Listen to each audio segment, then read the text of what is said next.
through.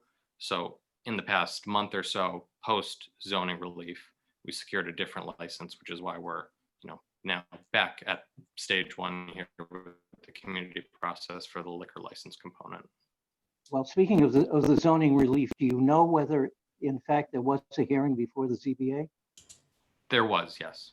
There was. Oh, yes. Interesting. I Cheryl, we believe, didn't know about it. off the top of my head, I believe it was October 15th or so. That, knowing me, it's probably incorrect, but it was in the beginning of October when we met before the zoning board. Okay. And the other question that was posed to me, and I think I know the answer, is the 1 a.m.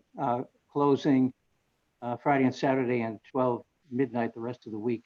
Is that a voluntary closing because the license that is being transferred has a 2 o'clock closing?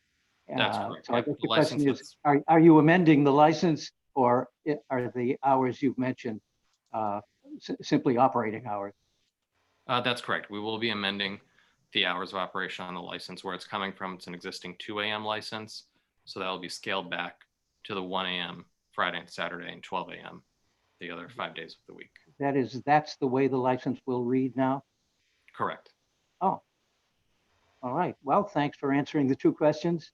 Yep. Cheryl, please, others and community members who have a question. Absolutely. I just wanted to let everybody know I started to record this just towards the end of Ryan's presentation. I forgot to do that at the beginning. So it started at about 7:07. And we do record this and we will send it to Northern Waterfront for them to post, and it will go up on the newer website sometime this week. Does anyone have a question? Put it in the chat or raise your hand and I'll open your mic. I don't see any questions. No questions. No question. Okay. We're good. Thank you, everybody. Well, Thank you. thank you, Ryan. Thank you, Mira. And- Thank you, Ryan. Thank you. Thanks very much. Good luck. Okay.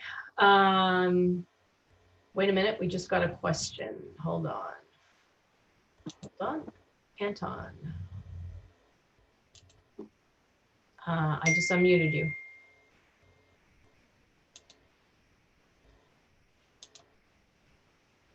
Anton Brooks, I just unmuted you.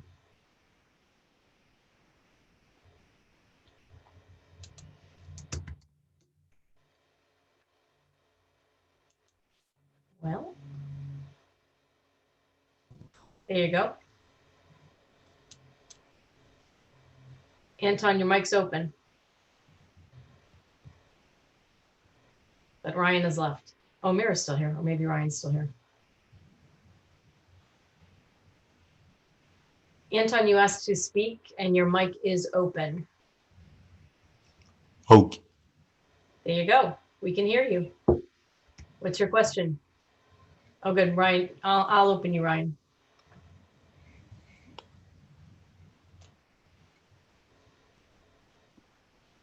Thanks, Cheryl. Sure. Anton, we can hear you. Your mic is open, so you muted yourself again. Hold. Nope. Sorry, I just unmuted somebody else. This is really fun.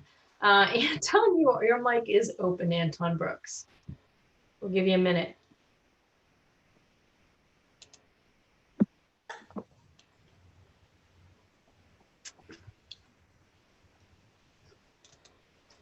All right, well, Victor, what do you think? Anton, we can hear you. Your mic is open, so if you have a question, please ask. Otherwise, we're going to move along.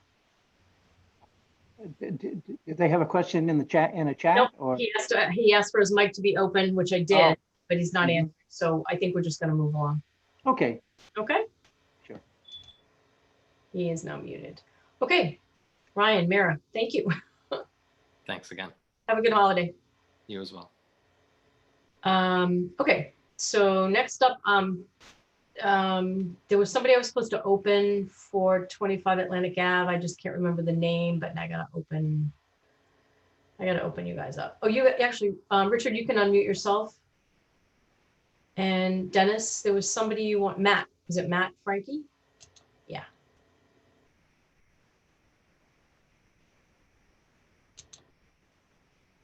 Okay. And Matt, I unmuted you. And Dennis and Richard, you can unmute your own mics. They are open. Victor, do you want to kick this off? Well, I think the introduction I made before, I think suffices for this. As I said, the purpose is a conversation about impacts and potential reduction of impacts. And so let's hear what is being proposed and then move on from there.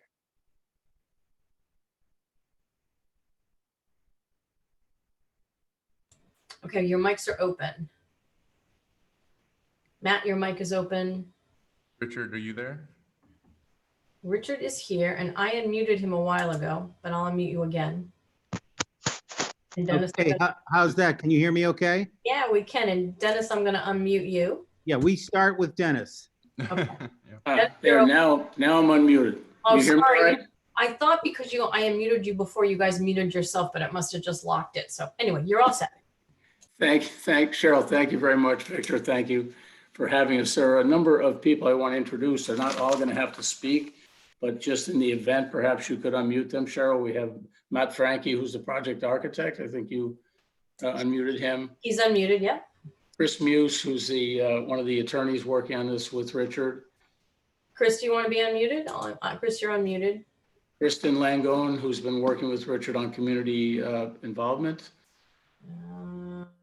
Kristen, I'm unmuting you. Kevin McLaughlin, who works with Richard at Walsh Brothers. Kevin M. Got it. And Howard Mosher from Van Ness Hang in Brooklyn. And Howard, hold on one second. That's a lot of people here. Okay. All right. I've clicked all of your mics to open them, so you have to do it on your end now. Yep, you're all open. Thanks, Cheryl. Thank you. Just remember, people, your mics are open. Thank you. Thank you very much. And we'll make a quick introduction to the project. We are meeting with you tonight, obviously, and we're back before you in January for the voting meeting. We met last night with Nunick. We actually have a ONS abutters meeting scheduled for tomorrow. So we're obviously very anxious to get into the community process. We do not have a zoning board hearing date. We do have an application before the zoning board. I think apropos of your zoning and licensing subcommittee, the zoning issues that we are cited for. First of all, we are a multi-family residence proposal in an MFR zone, which is the North End neighborhood zone, if you will. So we're compliant in that regard. We are cited by ISD for GCOD. We have our Boston Water and Sewer Commission letter already on file and in the hands of the Groundwater Trust, and will be presented to the Board of Appeal at our eventual hearing. That will resolve any GCOD issues.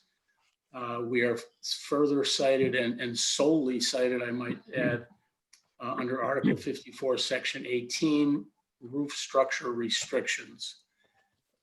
Interestingly, as you'll see on one of our first slides, the project is compliant with the underlying North End zoning in every dimensional aspect, every height, FAR, all the setbacks, every dimensional issue that we could have been cited for, we are compliant with, and have not been cited for anything other than, as I suggested, the GCOD and the roof structure restrictions, which is a specific North End designation.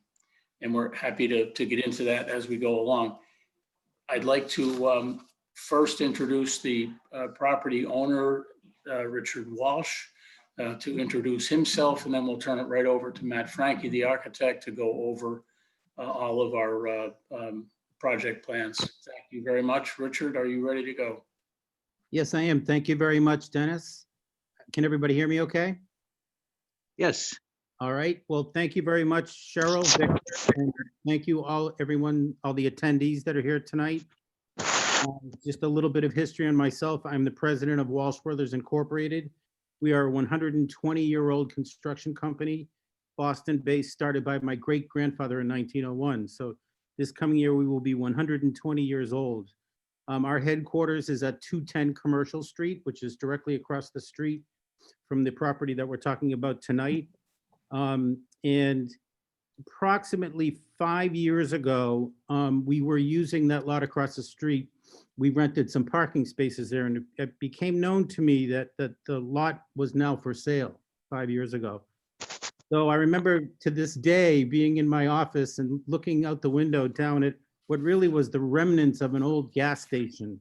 It consisted of a cashier's booth to the left or to the north, which I think was being used at the time for a distribution point for a dry cleaner. And then to the right, to the south, was what I'd call a dilapidated garage where actually the roof had actually caved in. And believe it or not, it was actually being occupied by a homeless person at the time.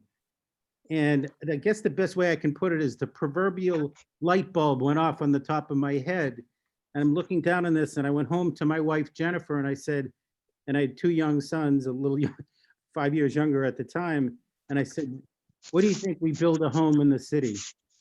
I said, even better than that, we think about building a home in the North End. And my wife and I are very fond of the North End. I had lived in the North End when I was a younger guy. And we very quickly came to the decision that we thought that that was a great idea to build this home, move into the North End and raise a family here. Thus, I began the process. I hired Matt Frankie, the architect who you hear from tonight. And we began I got an initial understanding of what the zoning implications were of building a building here. And we came up with a building that consisted of 6, there's 3-bedroom large units, but I'd really call them 6 homes. And I've been a contractor for 120 years, and I think I'm a pretty good one. And we really intended to build an absolutely beautiful building out of very high-end materials that we'd be very proud to live in. We thus began the community process, and I'll admit I was a bit of a neophyte about building new structures in the North End, but we did get some initial input both from the BPDA and the abutters, particularly a number of people in the Prince building. With that input, we started to develop the design, and we got into some of the process, and we got somewhat bogged down. I didn't truly understand, as I said, I hadn't done this before, so we took a step back a few years ago. Now here we are today where I've reformed the team. Matt's still the architect, but I've gained some very important assistance from Dennis Quilty and Judge Muse and the rest of the team. And here we are back in the process. So again, it really is, I'm very proud to show you this building tonight. We believe, we've incorporated some very critical input from, as I said, the BPDA and the abutters. And it is something that we intend to move into, to live here.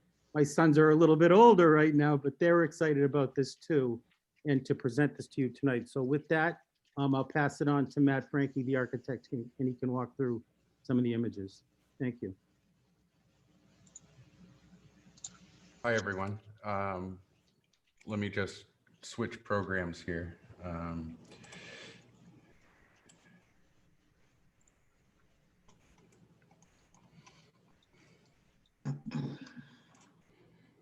So I think I'll just start with a bird's eye, just to give frame of reference for anyone that may not know where this is, but I have a feeling everybody knows where this project is. This street here running along here is Atlantic Avenue. Our project is kind of located basically in the center of your screen. The street that's curving around our project is Commercial Street. This long building here is very well known as Lewis Wharf. The abutter to the south is the Prince building here. And as Richard mentioned, his office is across the street to the west here. Obviously, there's some water over here that we're very close to, and hopefully that gives you a little perspective of where we're talking about. So as a bird, I'm just going to kind of fly down in the same orientation. This is the north side of the building, the nose, as we call it, the curved portion of it. The Prince building here, Richard's office here. So I'm just trying to keep you oriented. Sometimes flying around can be discombobulating, but it's a 5-story ground up structure, no basement.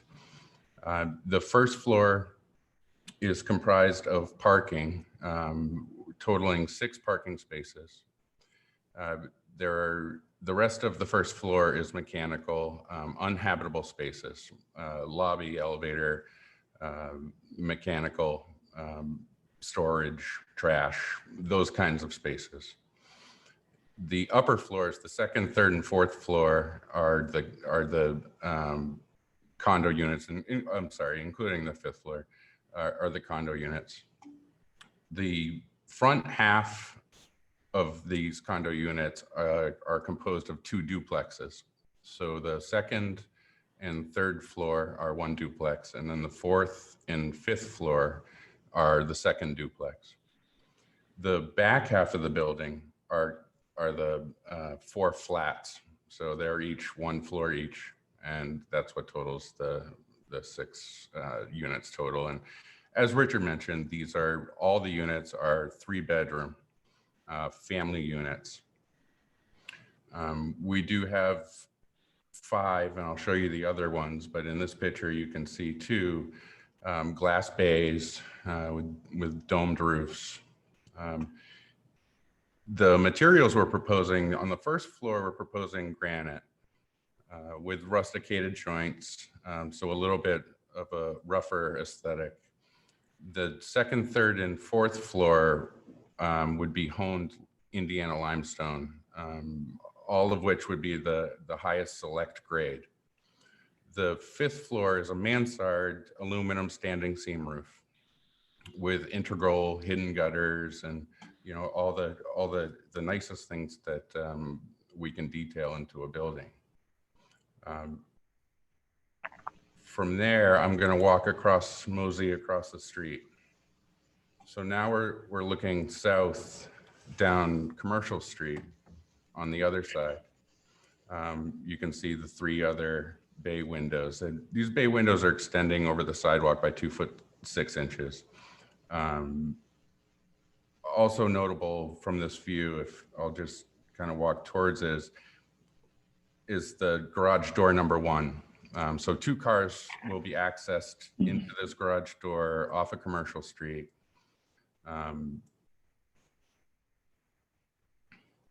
But architecturally speaking, there's no back to this building. There's 2 fronts and a highly visible side. So architecturally speaking, as I go around the building, what I said before, it just replicates. It's all the same materials. It's all the same high-end materials, the same kind of detailing all the way around. Now I'm just going to walk down Commercial Street. Well, I'm going to take you underground first, but then we'll come back up. So now we're down south on Commercial Street, looking back up. The Prince building is here, kind of right in front of us. This would be what I would call the side of the building. Certainly not a back. This is an access point, an easement, and also I would call it a setback for the Prince building to access their garage door to get into their building. But it will also double as within the easement as access it to these 2 garage doors, equaling the 6 cars that we have. So now I'd like to just go all the way across the street to the other side of Atlantic and look at this from the other direction. So I was standing over here somewhere just before. What you see here is Richard's building, the Prince building to the left. You can see our main entrance here on the right, kind of getting back to the first image that I showed you. But this image is important because the first time we went around 4 or 5 years ago, our proposal from this point, from this edge, was about 7.5 feet further, closer to the Prince building. And based on, neighborhood comments, we did a bunch of revisions to the plan, to the profile, to the footprint, and we were able to reduce or expand, I should say, the setback to 25 foot 6 inches. So we increased it by 7 foot 6 inches. And I think this is a notable thing, both because it offers a lot of visual continuity to the water, and it offers a greater setback to the Prince building. So I'll just take you a little bit more south, because this is one view we haven't really seen yet. The Prince building on your left. I'll look to the right here a little bit and walk into traffic. Lewis Wharf is on your right.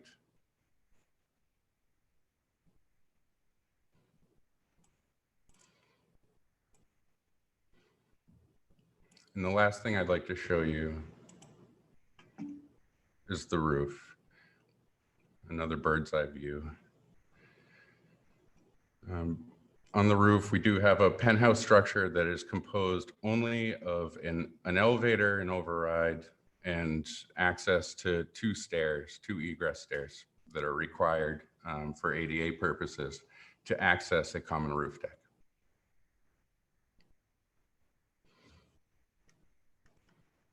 Matthew, just again, how many square feet and what's the occupancy of the roof deck?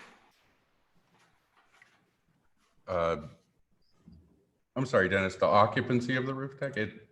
Square footage. Not entirely sure off the top of my head. I can calculate that while. Just the square footage, I think it's plus or minus 600 feet. Plus or minus 600 feet. Is that right? Yes. Yep, I can do that real quick. Okay.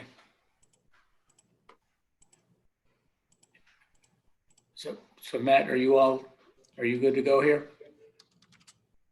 It is 614 square feet.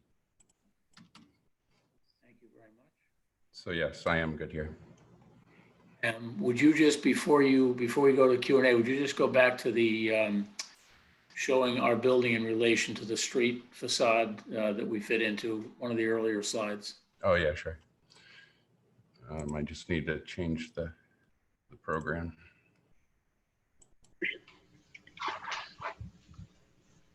I want to thank you, Matt. Just want to point out in this context, again, we are under the neighborhood height limit. And as you can see, if we place this building in the context of the buildings around it, you'll see that it's at roughly the same height, if not smaller than the vast majority of the buildings that surround it on that side of Atlantic/commercial. So I guess in that sense, Richard, anything else to add before we go to Q&A? No, I think that's okay. Just again, thank you very much for the opportunity tonight, and we welcome the questions. Thank you, Cheryl and Victor, and I guess we're ready for questions if that's what you like. I just opened my mic. So Victor, do you have anything? Cheryl, yeah, I have a question and then a clarification that I hope will be helpful. Clarification for the community. The question is floor area ratio. I assume that there's no violation of FAR because you're not occupying the entire lot. Do you know what the FAR ratio is? Where's our? Here. Yeah, we're at 2.985. 2.985. 2.985. Okay. For those who are listening and wondering what that's all about, is the floor area ratio is 3 for the north end, and you're under the 3. What was the FAR again that you have? 2.985. I mean, can you everybody see the screen? That's what I referenced earlier, all the usual dimensional issues, if you will, lot width, et cetera, dimensional setbacks, open space, side yard, rear yard, they're all compliant. And in the FAR, we are under the 3-point FAR for the North End neighborhood. Well, okay, thanks for that. And the clarification I'd like to make, I hope it will be helpful, has to do with section 5418 of the code and the somewhat obscure reference in the ISD refusal letter, which says height of proposed new construction exceeds the prior height of existing building. There is none. And someone had said to me, what does that mean? So I'll try to explain it, and Dennis, please correct me if Go I'm for it, Victor. wrong direction. But it refers to a provision in the North End zoning article, Article 54, that says the height of any building existing as of June 24, 1985 shall determine the allowed building height on that lot subsequent to total or partial demolition or destruction of such building. And then it goes on. It was cited as a violation, but there's more to it than more and less to it than that. And I'm not taking a position, I'm just trying to clarify. As a starting point, the zoning code has allowed uses and forbidden uses. In between are conditional uses. As I read 5418, this provision relating to buildings that existed in 1985 are advanced through a conditional use, which is something that the Board of Appeals can grant. There are requirements that they're supposed to observe in the conditional use Article 6. It says, for example, that they are to find that the site is appropriate location for the use, that it will not adversely affect the neighborhood, that no nuisance will be created by the use. And then in the particular section 18 of the North End zoning code, it goes on to say, in making its decision, the Board of Appeals shall consider whether such roof structure has the potential for significantly restricting light and or air flows to adjacent structures and or significantly restricting them from roofs, windows, doors, or balconies. So it says that the Board of Appeals shall consider it, but it doesn't say that they shall be bound by it. So I simply want to point out that this provision is in between allowed and prohibited. The Board of Appeals has a certain amount of discretion. They have to consider. What happens if they consider and say, we don't think we're going to pay any more attention to it? That's something that I don't want to get into because I don't know the answer. That's, I guess, ends up in the courtroom and lawyers scrap over that. But fundamentally, that I hope is a clarification of what that particular point refers to. So Dennis, do you want to add anything or subtract anything?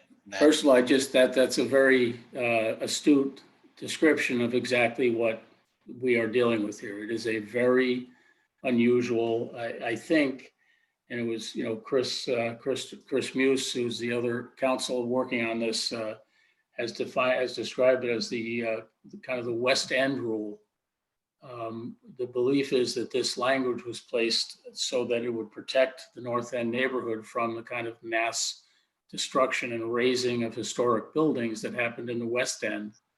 However, leaving the Board of Appeal with room to make a determination where appropriate that a razing and replacing would be appropriate. And therefore, as you pointed out, I think so eloquently, Victor, indeed, this becomes a conditional use and therefore is within the jurisdiction of the Zoning Board of Appeals. And the only thing I would add to your definition of the language is that the language that continued on where you left off says specifically, any proposed construction on the lot that would exceed the prior height. In this case, the prior height, if one were to build a building 1 3/4 stories, it would be in the same position as we are at 6 stories.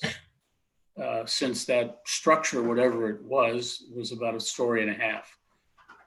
So it goes on to say that any proposed construction shall require Board of Appeal approval and shall be subject to the roof structure and building height restrictions of this section and the height limits applicable to the sub-district, the north end, in which the lot is located, which we are compliant with. So again, it provides a roadmap for approvals if you go to the Board of Appeal and obviously state your case. So I think, Victor, you defined exactly what we're asking for. Okay, thank you. And Cheryl, Yeah, please open it to questions. well, actually, I have a question. Great. I understand you need a Chapter 91 license for this project. And my understanding of Chapter 91 is you need to have a 50% open space on the lot. So can you? Sorry, I didn't hear you. Chapter 91, you'll need a Yep. Chapter 91 license for this project. Yes, And my understanding on Chapter 91 is that there needs to be a 50% open space on the lot. Can you talk to us about open space on the lot and what you're using for that 50%? yes, it came up somewhat last evening at the Nunick meeting.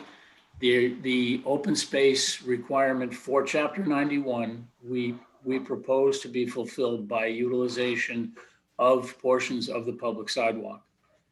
However, the only purpose is to include open space for Chapter 91. In every other respect, that public land remains public land and is open to public use. It is not occupied, taken over, or in any other way utilized, but to make the open space sufficient for a Chapter 91 designation. And I do want to make it clear that preliminary to any Chapter 91 application and hearing is the process we are presently going through for the zoning to be compliant, if you will. So you're So going we to. must start out first with this and not with the 91. We were required to do it. I understand that. It just, I've never seen any or heard of anyone using public land to fulfill a Chapter 91 requirement.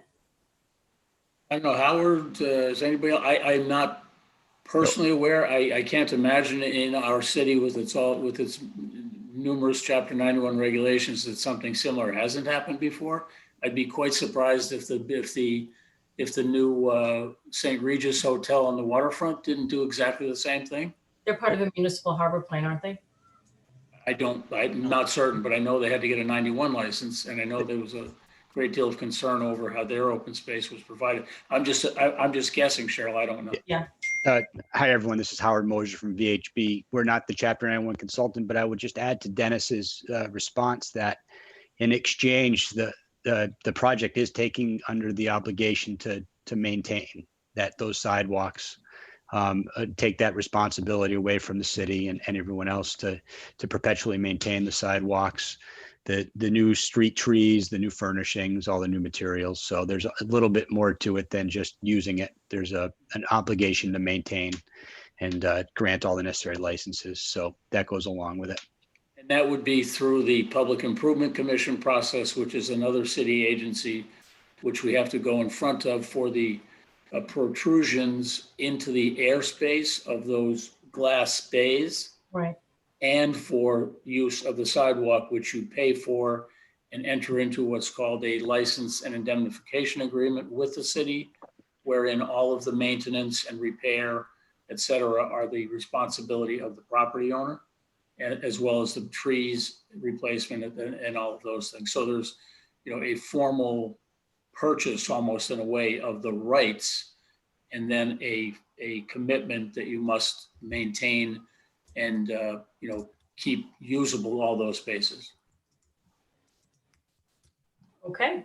Like I said, I always thought 91, looking at the Harbor Garage project, the Pinnacle project, that it was always open space, 50% of the lot. I'm going to open some hands. Michael Munn and Jen Crampton, I'm unmuting you. You can go one at a time. Jen, your mic is open. Michael, Mom, your mics are open. Can Michael, you do hear you me? want to go first, Michael? I spoke first last night. Okay, my name is Michael Malm. I'm a trustee at the Prince Building at 63. I've met a number of times with Richard Walsh, starting 5 or 6 years ago. Richard, you know how much I dislike this project, and it's not personal, but I'll discuss that at a different forum. But I have just a few questions, I think 3 questions. One is, I noticed in the latest version of your plans that there is a 10 by 20 foot loading zone located, taking up half of the driveway to the Prince Garage. I assume you need a loading zone if you've got a building of over 15,000 square feet. And I'm curious as to how you have the ability to have a loading zone in our easement.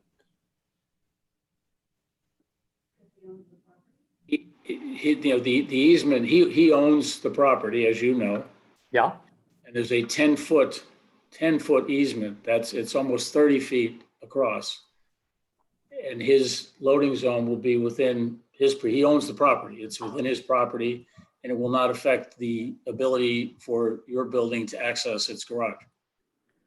have you seen the language of the easement? I've got lots of documentation on it, but you can certainly, Yeah, specific language. Go right ahead. I'll just read it to you, and I'm just trying to figure out how that's consistent. It says easement area is not to be used for the parking of vehicles and is to be kept free and unobstructed at all times. Howard, can you jump in here? One, I just want Matt to verify this total square footage, but it's not a passive loading dock in the sense of goods and services like restaurants to be there.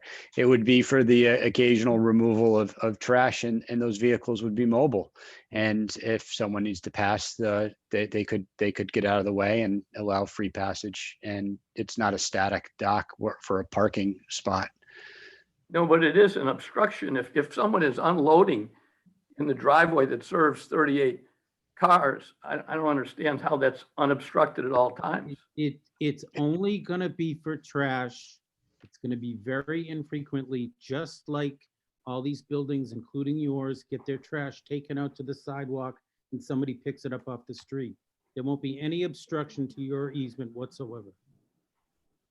Well, it takes up half the easement. It won't take up any of the easement. The easement is 10 feet. It's simply for trash, and the trash bins that come down on wheels will be taken down. Someone walks over from the street and takes it out to a mobile vehicle. It's not, as Howard said, it's not a passive loading dock. It's going to have 18-wheelers back up to it and block anything. We're not going to block anything. I'm very, very, very familiar with how your cars come out, how the easement works, and the easement language. I see there is no issue there whatsoever. Okay, well, I have another question. Yep. Could we see your light and shadow studies? This came up last night, and we did, as I said before, when I was somewhat of a neophyte in this process, we did a shadow study on the earlier version of the design. Since we had several discussions squaring off the building, it was a finger of the building that went over towards the fire escape. We pulled that all back. We have not updated the shadow study to the new design. But Matthew, there's a photograph. Can you put the photograph up?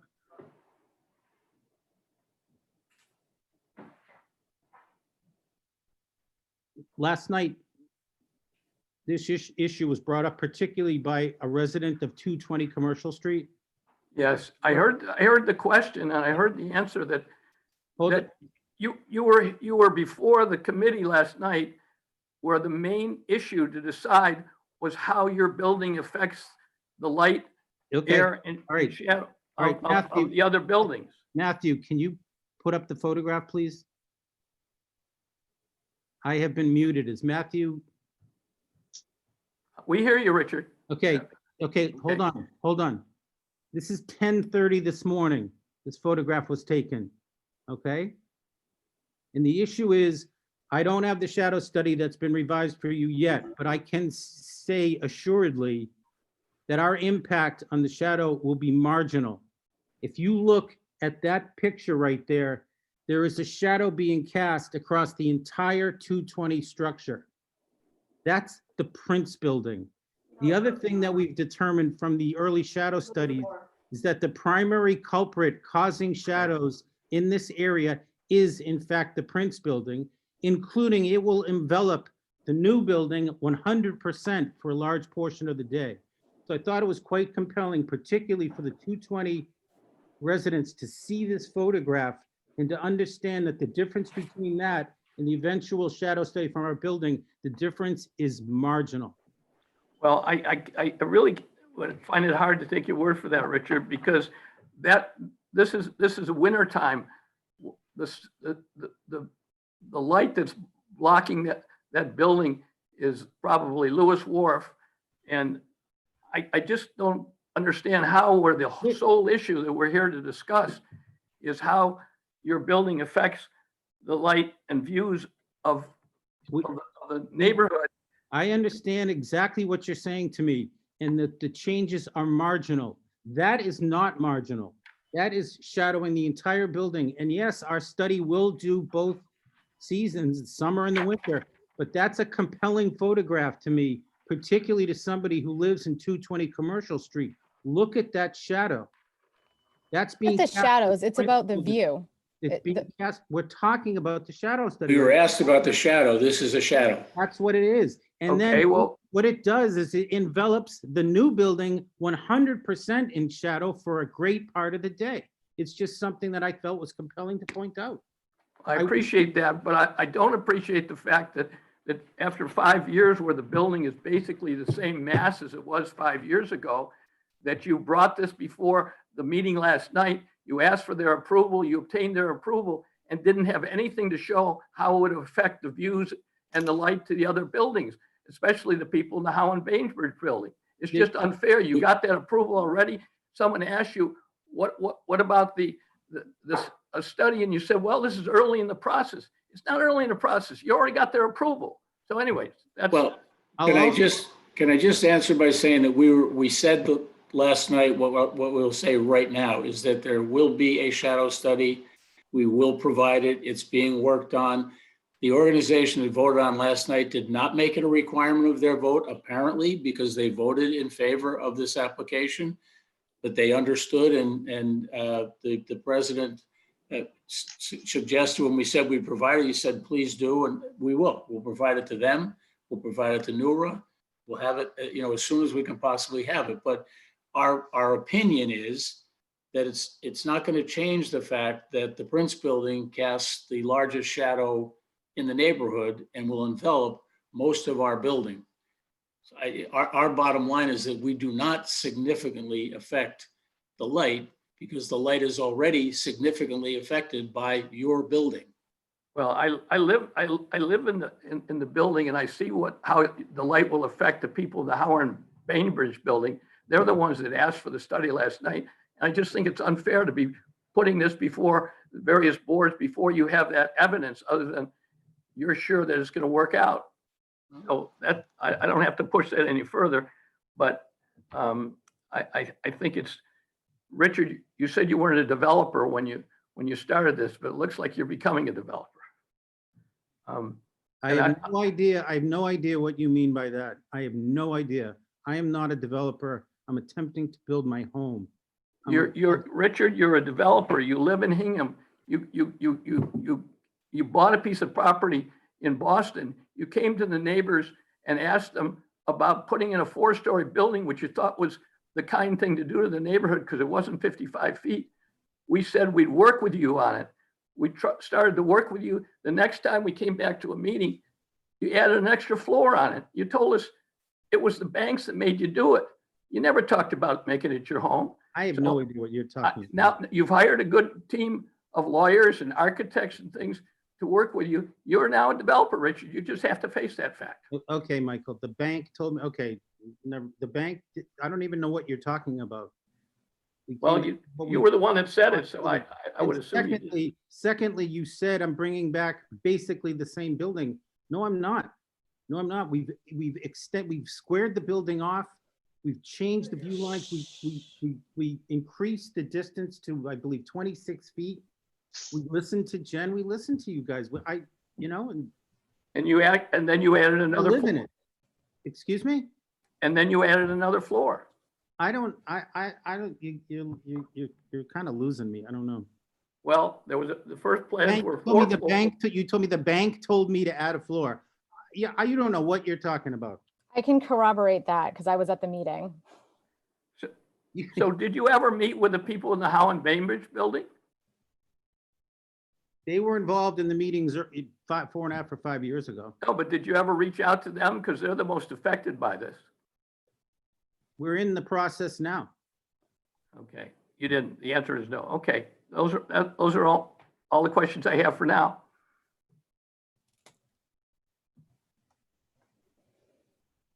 All right, I just have a few things. I said a lot of this last night, and I'm not going to go into the full story, but my main concern is that the building height is significantly greater than the previous structure, not just a little greater, but significantly greater. It causes significant harm to the abutters, as we've been discussing, loss of light, air, and views. We do have some studies that were done back 4 years ago, and they need to be updated, but it completely walls off the view from Howe and Bainbridge across towards the water, and completely walls off the view and light also from Howe and Bainbridge, but also from the north side of our building. And it's a significant harm to all the abutters that are experiencing that if this building gets built. Also, this is just a comment, I don't need a response, but don't keep saying that you did the setback for me, because I don't think that you did. I think you did it because you had to for your open space calculation for your FAR. No, I'll put a pin in that. Can I answer that? Honestly, can I answer that? Sure. You had a lot to do with it. I invited you people into my office. I sent the drawings over again. You did have a lot to do with it. We actually cared about your opinion, and that's one of the reasons why we did it. We even splayed that corner of the building back to make the changes marginal. We did not make those changes relating to FAR at all. We listened to you and we listened to what you said. You also said last night that I didn't reach out to you recently on the new round, when in fact I have 5 emails sent to your board asking you over and over again if you'd like to meet with me before I proceeded with the new R meeting. Finally, then I hand delivered the drawings that I know you looked at a Tuesday board meeting. And finally, after 5 requests if you wanted a meeting, I finally said, well, I just want to let the board know that we're moving on to Nura and Nunik. Have a happy Thanksgiving. It's in writing. Last night you said for the record that I never did that. I don't, there's nothing, there's no. I never got those intended. emails. Sorry if there was a communication breakdown. I never got them. We did get the plans, so thank you for that. Okay. The last question I have, and again, everything I said last night stands, but I'm not going to repeat it because it's just tiring for me as well as probably everyone else. My last question is, if you're, motivated to do something great for the neighborhood and the abutters, why not stop putting up this building that blocks everyone's light, air, and views, and take your office building that already has amazing views from the upper floors, turn it into residences, and build a nice little parking garage with a green roof on it on this lot to serve that building. That's it for me.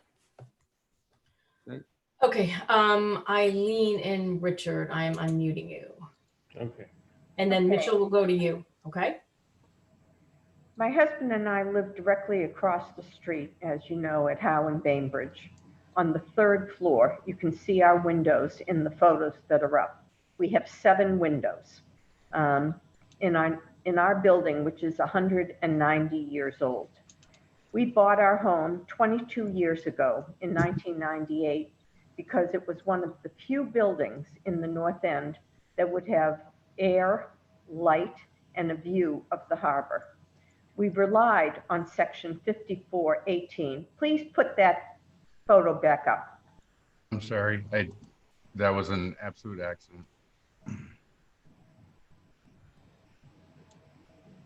We relied on section 5418, which specified that we would continue to have the light, the air, and the view from our 7 windows.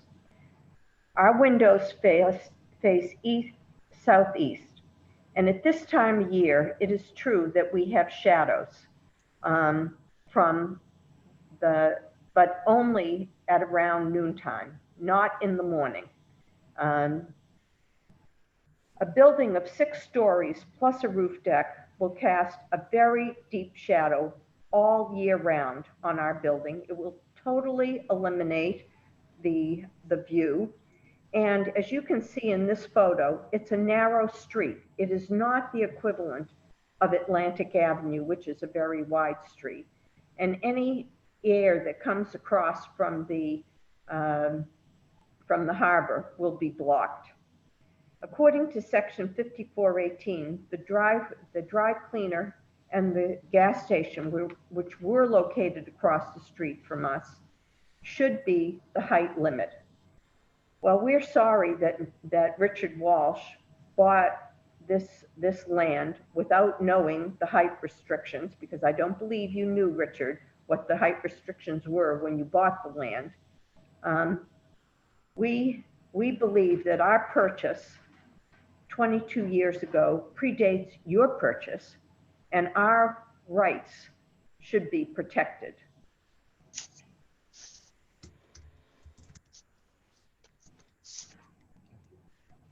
Thank you.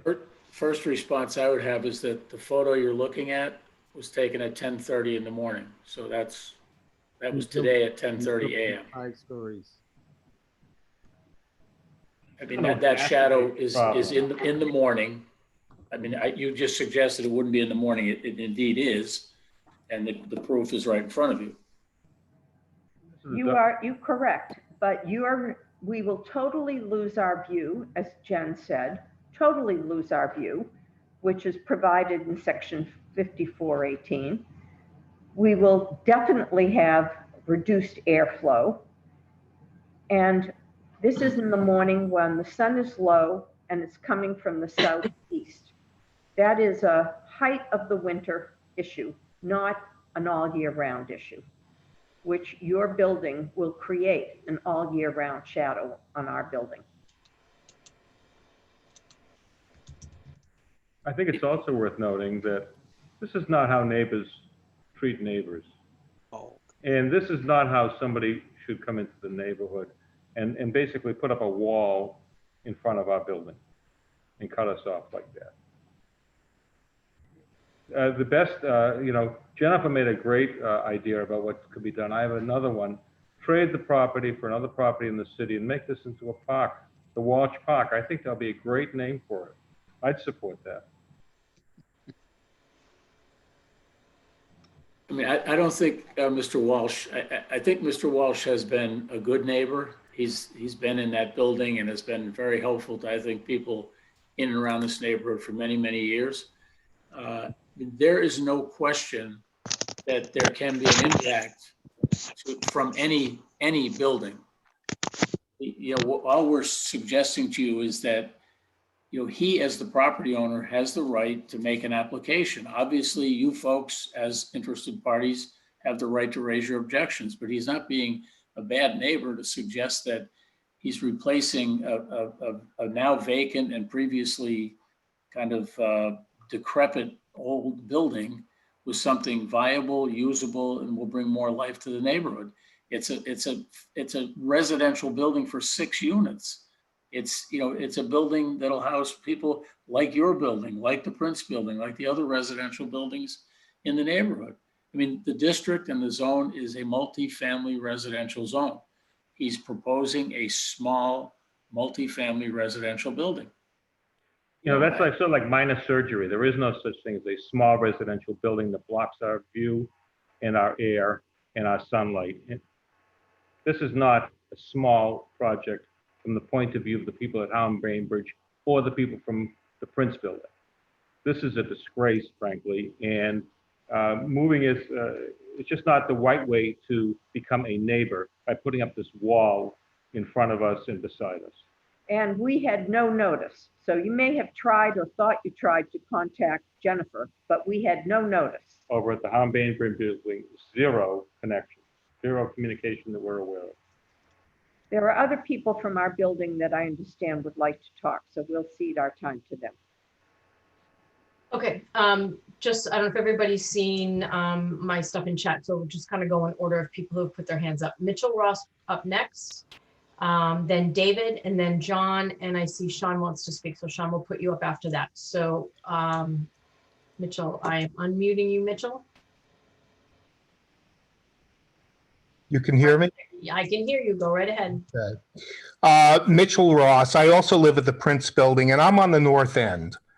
And I look out at this property and the Howland Bainbridge Building. And despite the fact that Mr. Walsh now has the very best lawyers in the city of Boston for this, there is an alternate reality going on here. The problem I have is that they are maxing out this property to build the biggest possible building that can possibly be built on this property. There's 4,500 square feet of land, and they're building a 19,000 square foot building. They are blocking off Howland Bainbridge. They are filling up this already congested area, and it's simply too much for the area. But here's my question. My question is that 4 years ago, they came to this process with a building of exactly the same square feet, just under 19,000 if memory serves. Now they say they are building the exact same building, but giving more of a buffer, even though it's a fairly insubstantial buffer, from the Prince Building. My question is, how did they do that? How did they manage to get the same number of square feet and still, as they say, give us a 6 or 7 more feet buffer from our building? Who would like to respond? Architecturally, I don't know. Mitch, first of all, hi, how are you doing? Hey, Dennis, you're doing well. Mitch and I know each other very well. I'd have to defer to Matt on that, but I just want to respond to the comment portion of your, of this discussion, if you will, that, I mean, we've created a building that is compliant in all of the dimensional zoning requirements.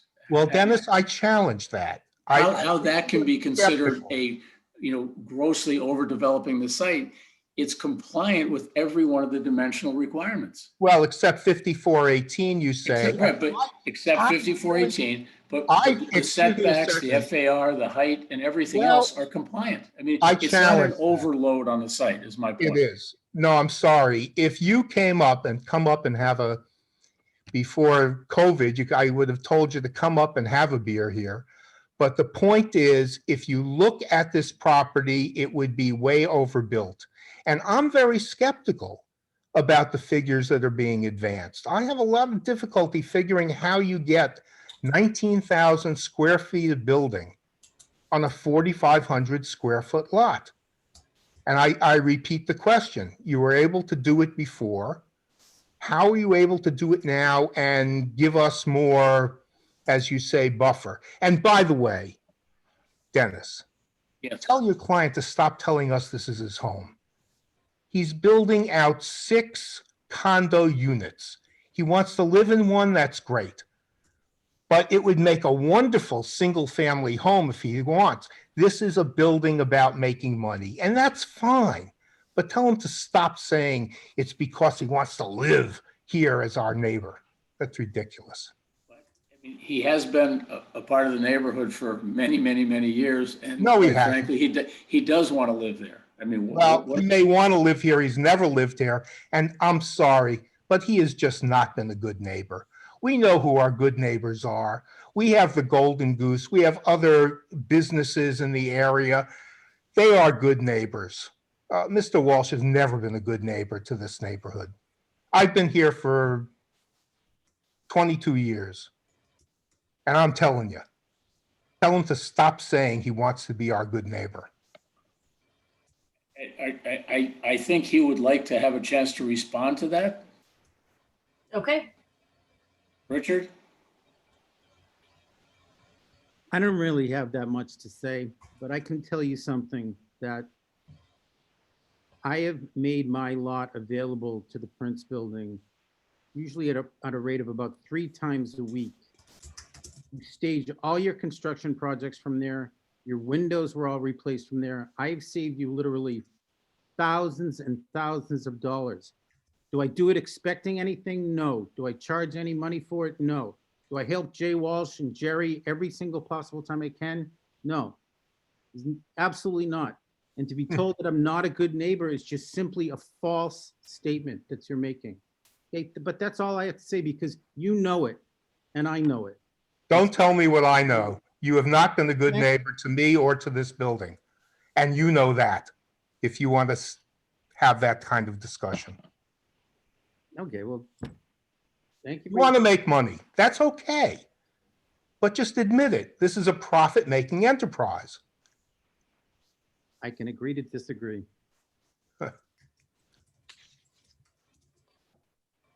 Anything else, or can I move on? Shall I move on to the next person? Thank you. I'm done. Thank you. Okay, thank you. David, your mic should be open. It is. Can you hear me, Cheryl? Yes, I can. Hi, my name's David Klebanoff. I've been consulting with Mike Malm. I'm going to represent some of the members of the Prince condominium. A lot of what I wanted to ask has been covered far more passionately probably than I would have. But I do have one question, I think probably for Matt. The table you put up with all of the zoning compliances said that neither the rear yard nor the side yard setbacks were applicable to this project.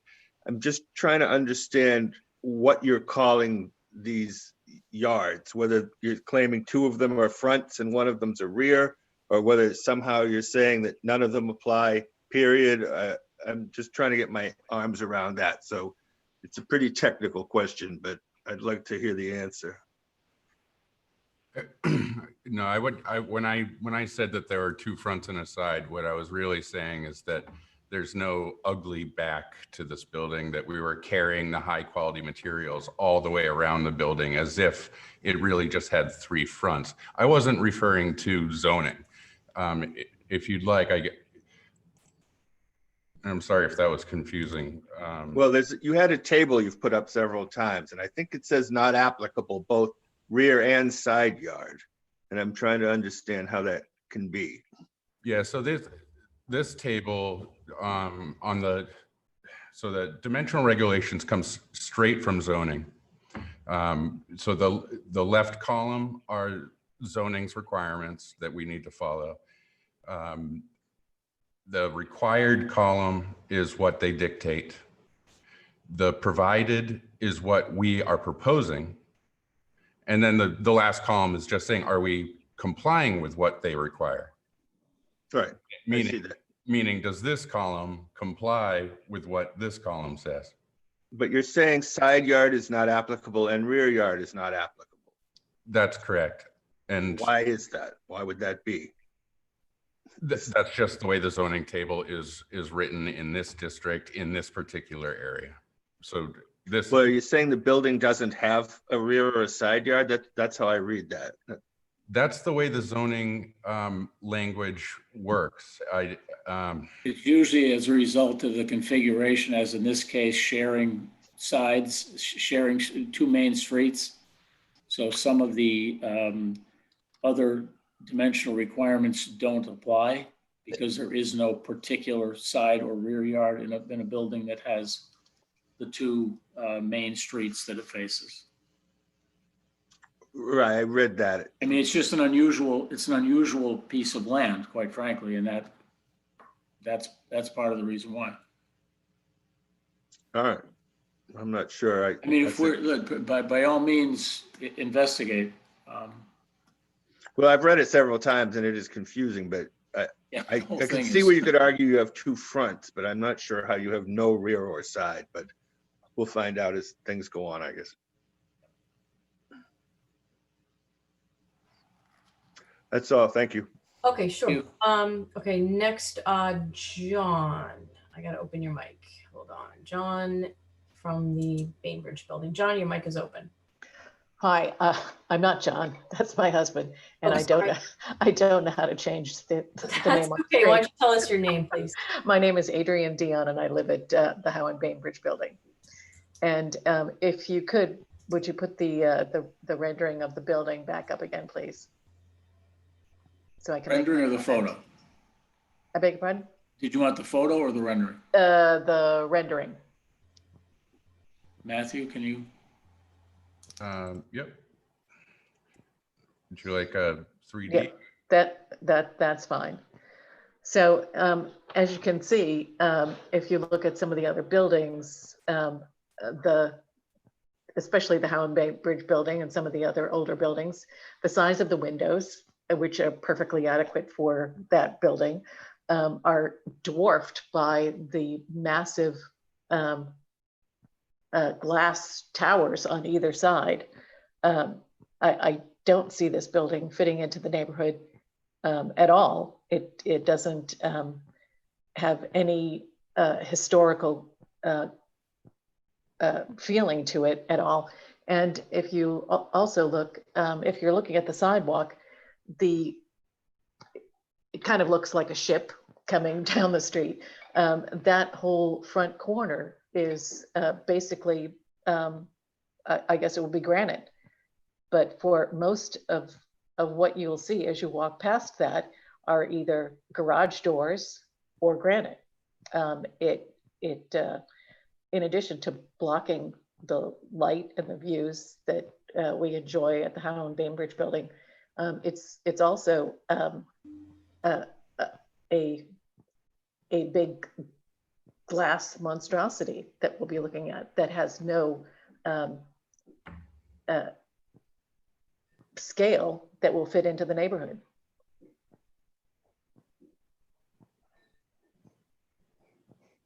I mean, architecturally, I really can't speak to it other than I presume that the window openings on the edge of the building provide some kind of vision through the building as opposed to having a solid block. It would be, I mean, I think much worse in regard to any view effect, if you will. So you mean but that again, I mean, in the Howe and Bainbridge building, I would be able to look through those units to? No, but the glass obviously is more visible through than granite or limestone or whatever else. So, I mean, it's just a design element, but all of the elements of the design are subject to further review in any event by the BPDA in this whole process.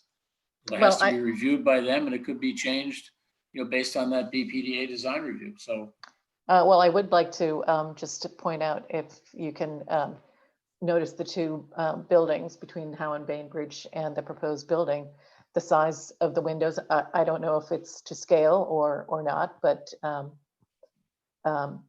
the juxtaposition of the glass bump outs and the prow of the ship that is coming down the street are at odds with everything else that's built in the North End. I think part of the difficulty here is to take a very oddly shaped lot and try to construct something on it that fits in as many regards as we could make it fit. I mean, it's just an odd lot. There's no other way around it. It's not a straight or a square that we could define in some other way. It's just, well, I would the lot imagine is that if unusual. anyone wanted to put a family home there, they could do so without taking up every square inch and making these big expanses of glass and granite that are at odds with the historical character of the neighborhood.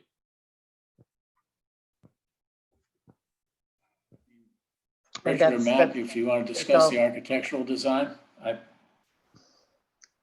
I think it's a valid comment that we can consider, but as Dennis said, that we do have to go through a design process with the BPDA, and we have a long way to go with them. We've had a couple initial conversations with them. They've given us some comments and we've responded, but those were just initial. We have a long process to go with the BPDA, and they're the ones that really decide how the design will entail. Okay, thank you. Sean, I'm unmuting you. Sean Sager.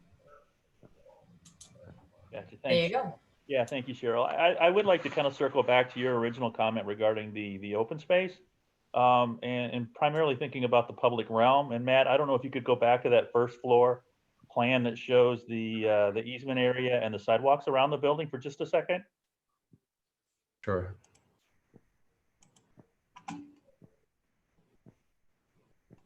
So the 900 square feet that you're calling for the open space, I'm assuming that's the sidewalks around the building in addition to the easement area between you and the Prince. Is that correct? That's No. not correct. Howard? Hey, Sean. The 900 square feet is satisfied on the property itself.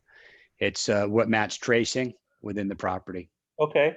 So if that is open space, and I guess where I'm headed with this is, it's a really nice, I mean, it's a mid-block kind of passageway, if you will, for a sidewalk and a pedestrian connection through there.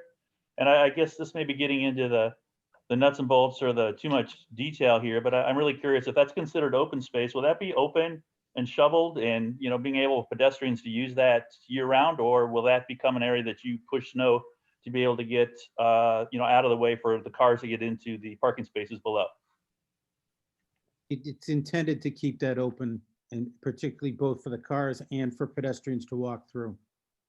That's great. I'm hoping if it's called open space, that it will be accessible to people, and certainly in the winter, that would be really important. It was brought up by a lot of people that it is a very, very popular place for people to walk, and that should be kept like that. That's definitely the case. It's not to pile up or block at all. That's great, and I do want to thank you for the comment I heard earlier about the trash and you guys having that inside the building as opposed to having that outside. So that's greatly appreciated as well. Thank you. Can I just ask a clarification on what Sean was saying? The passageway, the easement between the two buildings that you're proposing, are you counting that as open space towards your Chapter 91 license? Howard? Howard again? I believe that is also included in open space for Chapter 91, particularly the portion, if you look at this picture, that is open to the sky. So the easement, you're kind of, I mean, usually Chapter 91 is open space for the public realm. It's a facility of public accommodation. No, there's different Chapter 91 types of land measurements. This one is eligible. Okay. But it doesn't certainly add to the public enjoyment of the property. It will be as accessible in the future as it is now. I mean, it's open. I mean, people walk through there today, they'll walk through it if and when this building's built. Yeah, as Sean said, that was really brought to our attention, the people walking through. It's very, very popular. And the intention was to definitely leave that open, if not even more inviting than it is now. But that's true. Does anyone else have any questions? Did I miss anybody? I'm just going into the chat. Mitchell, do you want me to open your mic again? I'm going to, because I see you just put something into the chat. Mitchell Ross, I opened your mic.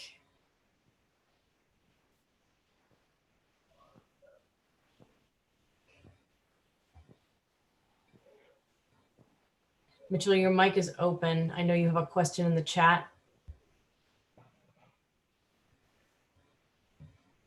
Up to you. Jen Crampton, you made a comment too. Do you want me to open your mic? I did. Jen, your mic is open. Hi. So Mitch's question, I don't know if he's not at his computer at the moment, but he was asking, for an answer on how the square footage was essentially maintained from the last plans 4 years ago. But now there's with the setback and everything, there's basically still the same square footage somehow in the building. So maybe address that if possible. And my comment was more of a comment, so I don't need to get into a discussion about it, but I just find it funny or sad or whatever the word is that the quote unquote open space is a driveway that I think there's 38 cars in our garage, and then the 4 on the south side of your building will be pulling in and out, backing into that shared space as your driveway. And then the 38 cars from the Prince building coming in and out. It's already dangerous just with our use. And I just don't see how that qualifies as open space. Yeah, I don't either. But Mitch's question, I think, is important to answer as well. And it's in the chat if anyone needs to see it. So I think, Matt, I don't know the answer. How did the square footage remain the same with the additional 7.5 feet? I can kind of diagram it. I don't have the old design here. I think that's the question. I'm not certain of it, but. Yeah, and no, and I can diagram it. It's not going to be scientific, but let me see if I can. I just need see my tools here. The Zoom dialogue is in the way. Sorry, just bear with me for 1 second. So this is obviously the new footprint. Previously, the older footprint, and again, I'm diagramming, I'm just kind of winging it here, but it was more like,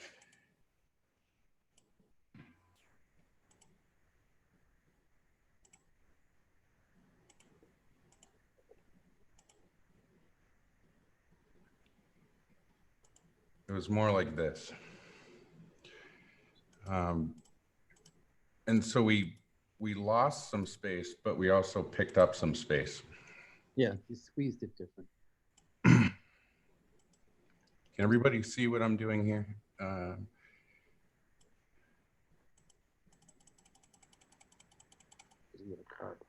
you can see we had some, we got rid of this 7.5 feet, and of course that's probably not to scale, but we gained space here. Squared it up. Exactly right.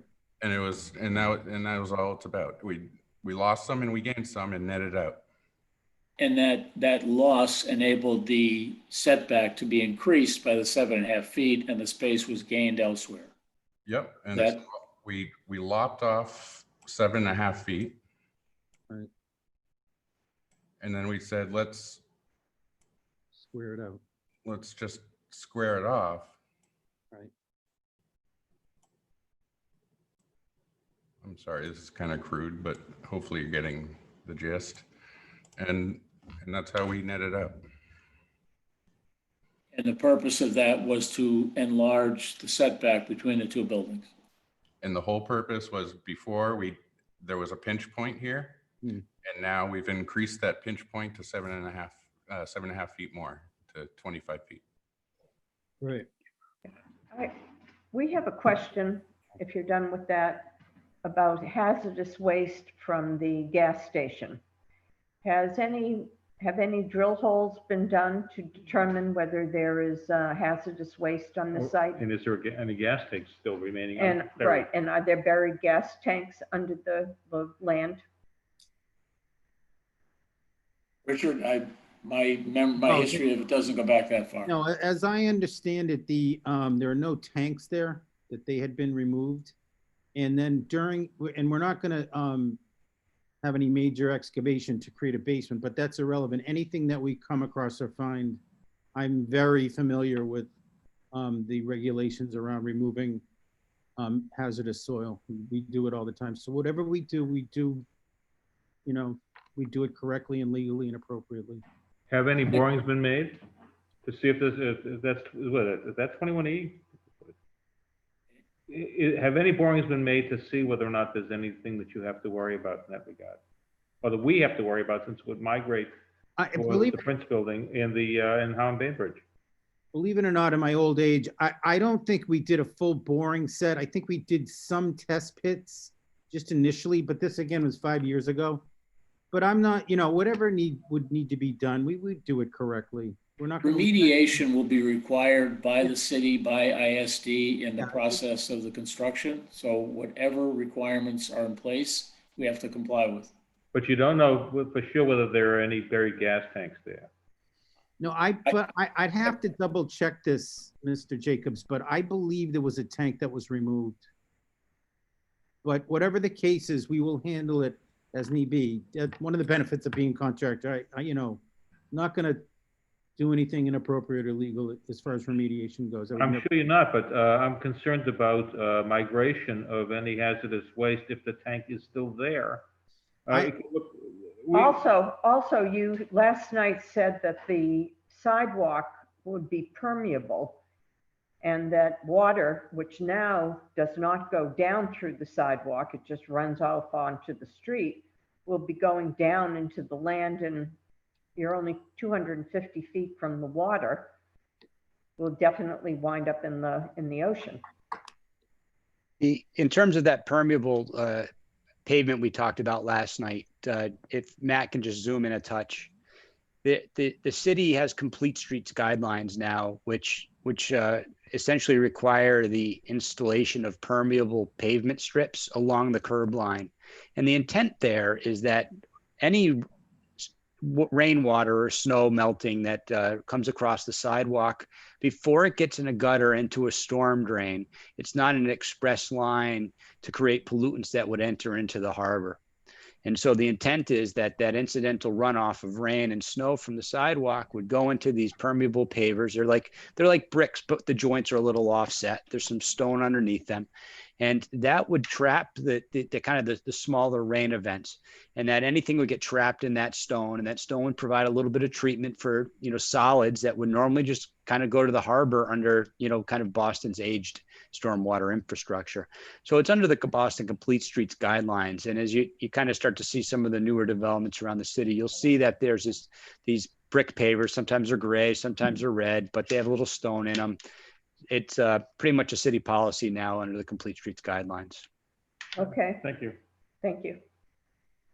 Cheryl, if you don't mind, I'm going to finally chime in just a little bit. This is Chris Muse, and I'm part of Dennis's legal team.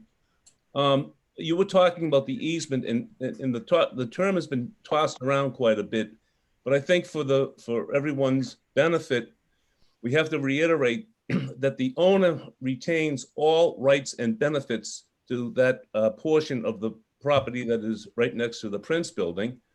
What they deeded over by way of an easement was the right for ingress and egress to Commercial Street. And I think it's over a 10-foot strip, and I might be mistaken on that.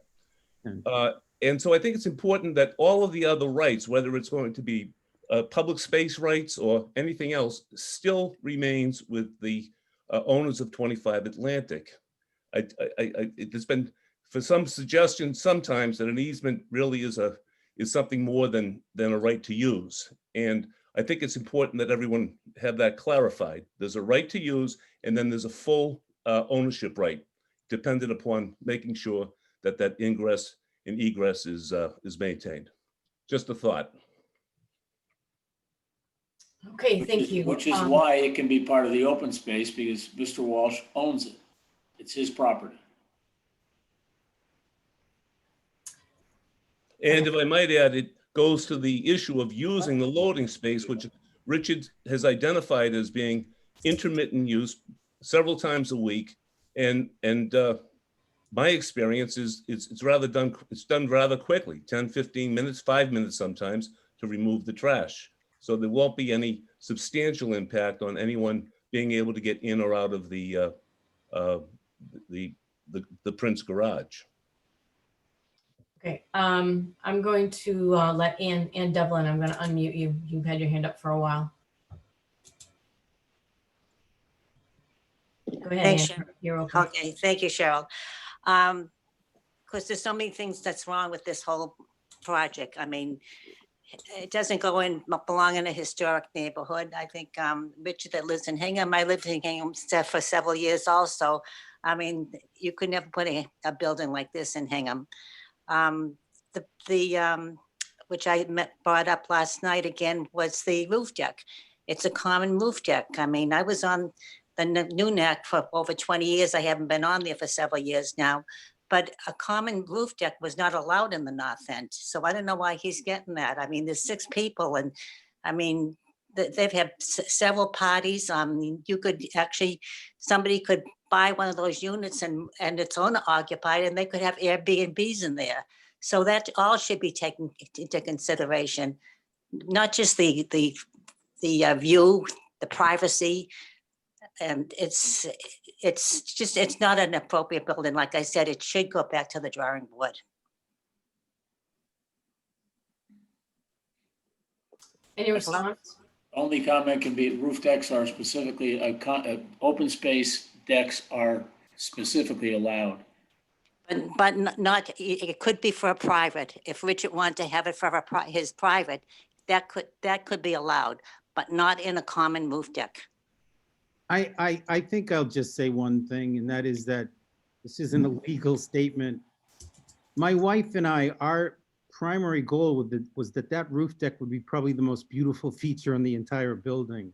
We've even talked about perhaps making it a green roof. So the worry about a roof deck or animal house behavior or transients, that's just simply not going to happen, Ann. And I appreciate your input very much and everybody's input. Richard, I was a property manager for over 25 years. So I managed a lot of properties that were just 3 units. And we've had almost 100 people. You go down to 454 Hanover Street. I mean, the police have come. People have been urinating over the decks and throwing beer cans down at people walking on the neighborhood. No, it's not a good idea. And I'm surprised that I'm surprised that they're allowing it, the zoning board. No, I hear you, but I'm just going to say too, that's not going to happen on my building. It's not. But you don't know it's not going to happen. If you have owners in there, okay, the owners decide to rent it, okay?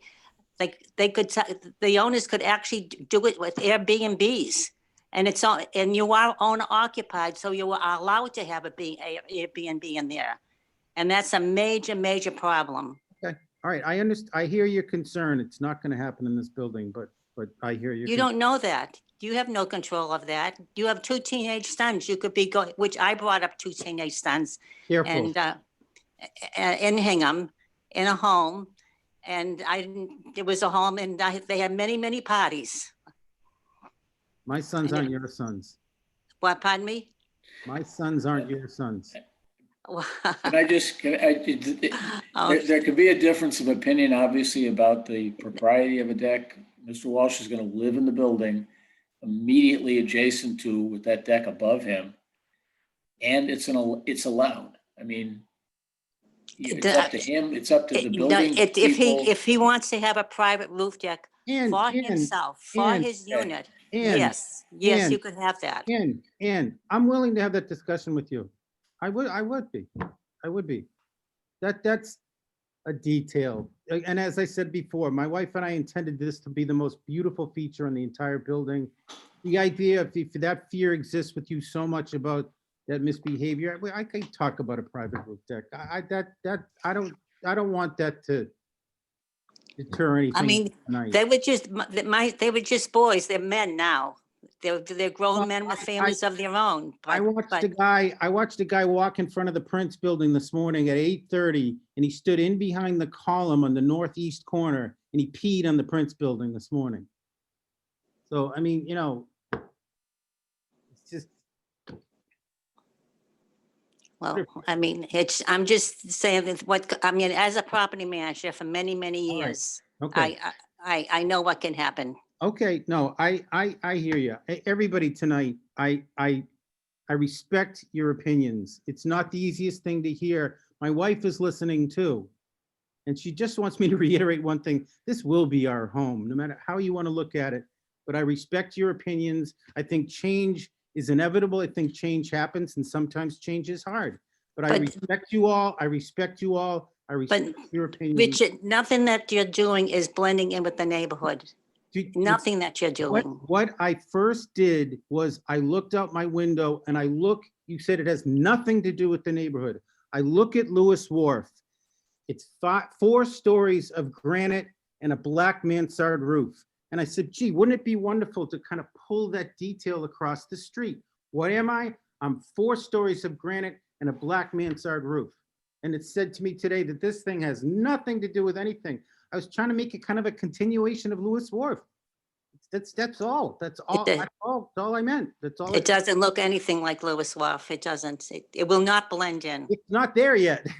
I know, but I in a black mansard roof, which is exactly. It will not blend in, believe me. Okay, all right, that's your opinion. Okay, I respect you. I respect your opinion. I respect it. So I have a quick question. All of you, I do. I have a quick question. Are you planning to allow short-term rentals in the building? No, absolutely not. Okay. Sean, you have another question. I unmuted you. Perfect. Thanks, Cheryl. I just have one more. Are you guys working with the Parks Department? I'm really curious kind of on the street trees.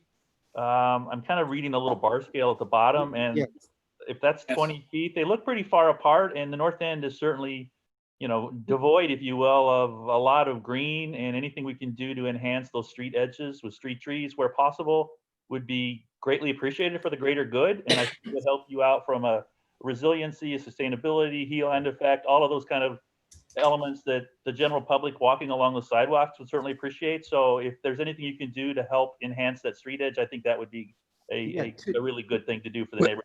I can say that, Sean, we are working on that. There's some below grade infrastructure in the way of some of the trees, but we're trying to get another tree in along Atlantic Ave.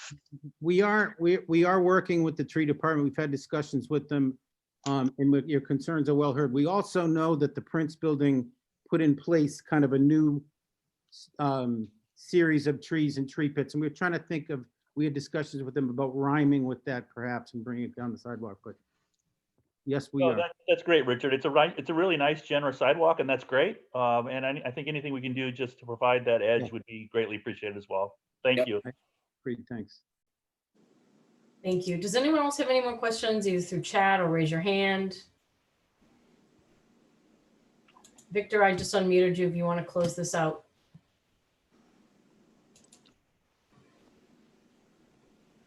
Victor?